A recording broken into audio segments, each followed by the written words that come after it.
Meghan Markle a été interpellée par un compte de fans royal pour avoir fait 2 annonces contradictoires en une journée sur le travail sur lequel elle se concentrerait après avoir quitté le cabinet, et a par la suite été surnommée « sourde de ton ».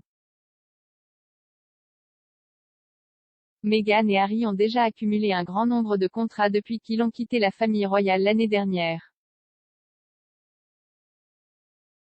Bien que leurs nouveaux contrats avec Netflix et Spotify soient les plus lucratifs à ce jour, le couple a conclu un partenariat avec la société de biens de consommation Procter & Gamble, et a même coprésidé le grand événement de Global Citizen, Vax Live, en avril.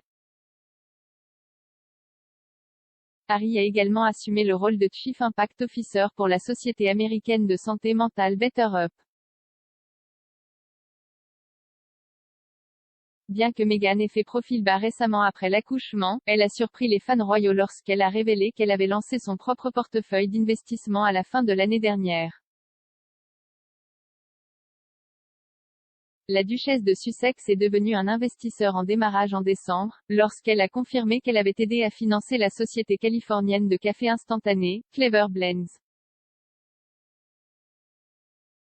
La start-up fabrique des lattes instantanées au lait d'avoine et est dirigée par la cofondatrice et PDG Ana Mendoza.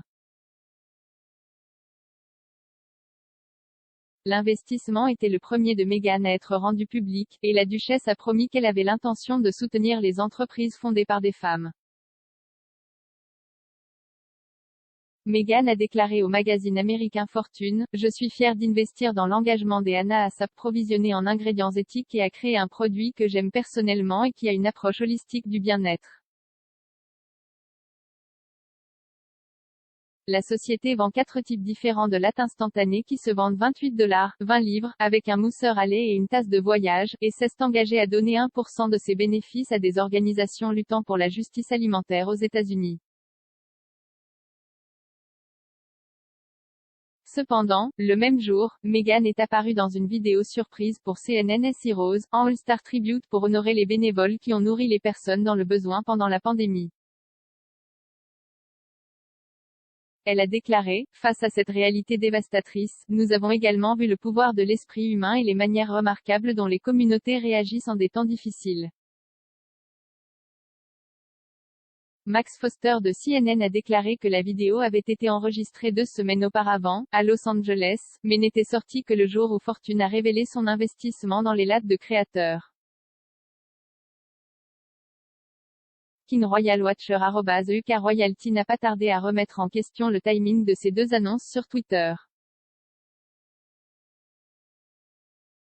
Le compte a tweeté, « Je suis tellement perplexe quant au moment de cette annonce. Cela éclipse complètement son apparition sur CNN, ce qui était bien. En se mettant en évidence en tant qu'investisseur dans ce qui est une marque de bien-être de luxe. » Le compte a demandé, « Est-elle dévastée par les gens qui ont faim ou essaient d'obtenir des femmes riches leur latte de créateur? Aussi durable et dirigée par des femmes que l'entreprise puisse être, annoncer cela aujourd'hui me semble juste sourd. » Les tweets de @ukroyalty ont reçu plus de 200 likes et ont été félicités par d'autres observateurs royaux pour être à point. Comme les Sussex n'ont actuellement aucun compte sur les réseaux sociaux, Meghan a également envoyé un paquet Clever Blends à Oprah Winfrey afin que le célèbre présentateur de télévision et milliardaire puisse le promouvoir sur Instagram, une décision qui semblait encore une fois un pas loin de sa campagne contre la pauvreté. Mais, Meghan et Harry ont fait de la pauvreté l'une de leurs principales préoccupations dès qu'ils ont déménagé aux États-Unis, et ont été vus se porter volontaires et livrer de la nourriture à des personnes immunodéprimées en avril de l'année dernière. Des mois plus tard, Meghan a déclaré à CNN, « Nous connaissons la valeur de la nourriture, en tant que nourriture, source de vie et en temps de crise, la chaleur d'un repas peut être aussi réconfortante qu'un câlin bien mérité, surtout en l'absence de contact humain en raison de la distanciation sociale que nous vivons tous. »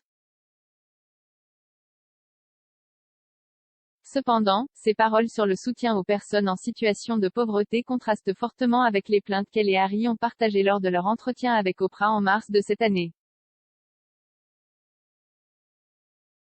Au cours de leur bombe spéciale CBS, Harry a déclaré que sa famille m'avait littéralement coupé sans argent lorsqu'il avait quitté le giron royal, et a déclaré que ce n'était qu'une raison de la succession de 10 millions de livres sterling qui lui avait été laissée par la princesse Diana que les Sussex pouvaient profiter de leur nouveau style de vie. Ils ont acheté l'année dernière un vaste manoir dans la communauté californienne isolée de Montecito, d'une valeur estimée à 14 millions de dollars, 10 millions de livres sterling, avec une hypothèque de 9,5 millions de dollars, 6,87 millions de livres sterling. Avec leurs offres lucratives Netflix et Spotify à leur actif, le couple serait également multimillionnaire et sensiblement plus riche que le duc et la duchesse de Cambridge qui sont financés par le duché de Cornouailles du prince Charles.